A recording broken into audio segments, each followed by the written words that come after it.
Okay, I'm Richard Burns. I'm the project manager for the Green Jobs Unit, which is a sister department or sister unit to the Invasive Species Unit, and I'll be giving feedback about the Working for Wetlands program that has been implemented over the last two cycles from 2015 until 2020-21. So as you can see, and you've heard by my past colleagues that have spoken, we've got an invasive species unit that primarily focuses on removing invasive plants and animals. And us at the Green Jobs Unit, we have the rather easy job to go in and revegetate and dovetail our invasive operations. We have a keen focus on monitoring and evaluating our control efficacy methods. We have a restoration facility where we propagate plants with genetic integrity. We have green wardens where we secure the investment afterwards and maintain the land. So as you can see, we live in a beautiful city that is highly fragmented. We've got a national park in the middle of the center, and that obviously leads to many fragmented natural open spaces and wetland, which makes it even more of a need to conserve. In 2014-15, we got together with a bunch of role players that were identified and reviewed the previous Peninsula Rehab Plan. In that plan, we had a look at the past interventions to see if they achieved the ecological output that was desired, and also to identify new interventions. Fortunately for the City of Cape Town, we were involved right in the beginning, so a lot of the interventions were on our land, which was great because we could secure the investment there afterwards. As we know, these programs are temporary, and being on city land in an organization like the City of Cape Town, we were able to secure and continue doing the follow-ups. So obviously in the planning, there's many role players, and everyone wants to have their say. Not only are there only different role players, there's different user groups within the open spaces that we need to cater for. So just to touch on a few key milestones that we managed to achieve from 2015 to 2020-21. 54 interventions were completed across 21 wetlands. 975 hectares of invasive plants were cleared. 35 meters of silt fences were installed. You'll see what a silt fence is later. It's to mitigate erosion in gullies. 27 meters of ecologs were installed. That's also to stabilize banks. 448,000 plants were propagated and reintroduced into our public open spaces and nature reserves. 1,525 person days were created through training interventions. You'll see the types of training interventions further on. 144 hectares revegetated. These are cumulative numbers. Some sites were revisited year on year. 1 earth berm installed. 8 gabion structures installed. 32,206 person days delivered. 553 people directly benefited from this program, and a further 2,212 people indirectly benefited from the Working for Wetlands program.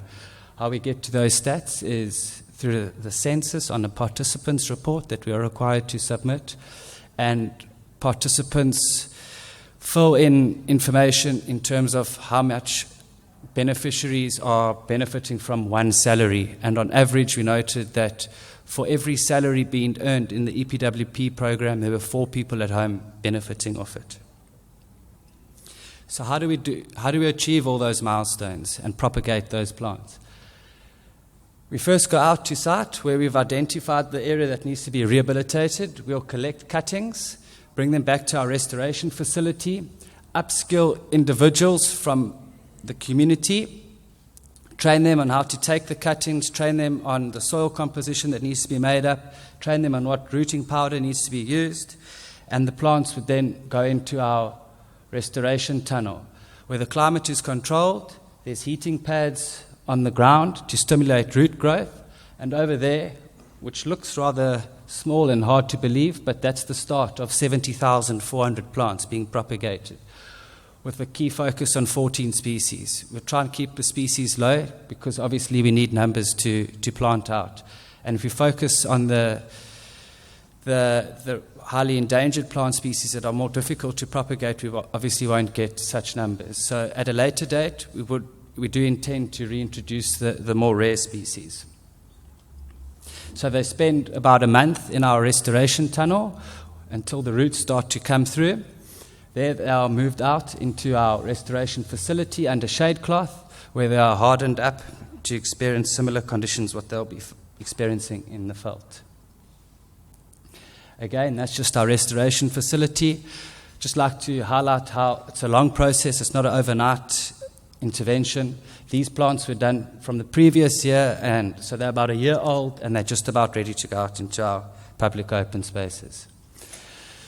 So this is an operation where we dovetailed our colleagues at the Invasive Species Unit at Spanschemount Wetland, which also forms part of the Source to Sea initiative. This is an important wetland in that it's a corridor to our national park, and it was previously infested with Arundo-Donax, giant reed. The neighbors on either side hadn't seen each other for 20 years until our invasive species team came in and did the clearing. We then came in from working for Wetlands, which allowed us to spend a little bit more time on site and to dig out the rhizomes. As you can see, they were careful in their operations and left that lovely stand of Wachendorfia.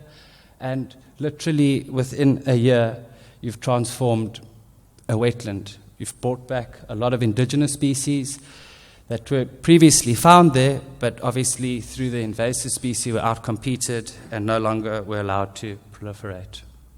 This is another angle, looking downstream from the wetland, Arundo-Donax, coppicing. It's important that you conduct multiple follow-ups before you get your site into a maintenance state. Fortunately, the Working for Wetlands team dovetailed the follow-up operation and executed that, prepped the soil, planted, I think there was 15 different species, Juncus krausea, Salaria pinnata, Orpheum frutescens, a few tree species, indigenous tree species, of course. And a few months later, you get the water returning and a wetland actually functioning as a wetland.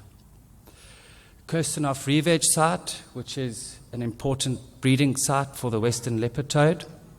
This was a site that was also identified for revegetation or rehabilitation, previously infested with kukui. Again, the team came in, dug the kukui up, planted indigenous species, your Chrysanthia moides, your blombos, your more hardier species that they can take. We don't have the luxury to water. We plant and we leave. So your timing is critical, and obviously your numbers need to be considerably higher than if you're just traditionally landscaping. This was a Zikuflow retention pond where we ended up with a few additional plants that needed to find a home. They were all from the Sand River catchment, so they were genetically correct, and we thought we would try and outcompete Tafa here and get ahead of it. Well, it lasted for a good few years, but with lack of maintenance, the Tafa has come back, but nonetheless, you still have a variety of indigenous species in a retention pond rather than it just being dominated by monoculture. That's a close-up of it. Grootbos Kloof, another ecological corridor to our national park, a wetland that forms part of the Source to Sea initiative. Again, dominated by Rondonella, a grass species. The team came in, brush cut the Rondonella, waited for it to coppice, and we applied a grass-specific herbicide, Agile 200, and let nature do its thing, and came back a month or two later and revegetated, and that's a year after planting. Another angle.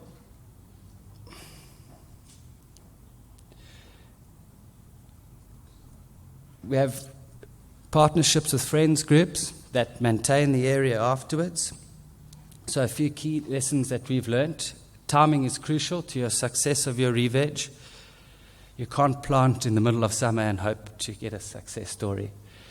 Essential to plant the species in the correct water regime. You can't plant your terrestrial plants on the riparian zones or within the riparian zones. Equally, you can't plant riparian plants in terrestrial areas. Indigenous plants can also thrive in high nutrient loads, as you can see at Zikuflow retention plant. and multiple invasive alien clearing interventions are required. As we know, we are working in an urban context where we experience high densities of secondary invaders every time we disturb soil. So it's important to plant your composition with ground covers to try and cover as much of the exposed soil as possible. This was another initiative where we did an alien clearing intervention in the Elfin Trail. We harvested giant bamboo, and see Altus has left, but we worked very closely with him, and these floating wetland, there you moved. Okay, I'm sure you'll remember the picture about to come up. So the giant bamboo, fully recyclable, made from giant bamboo and coconut jute, with Cypress prolifera in there, and a year and a half later, and you've got a fully functioning, floating little wetland pod. Unfortunately, you can't really see the root mass underneath there, but that's the important stuff.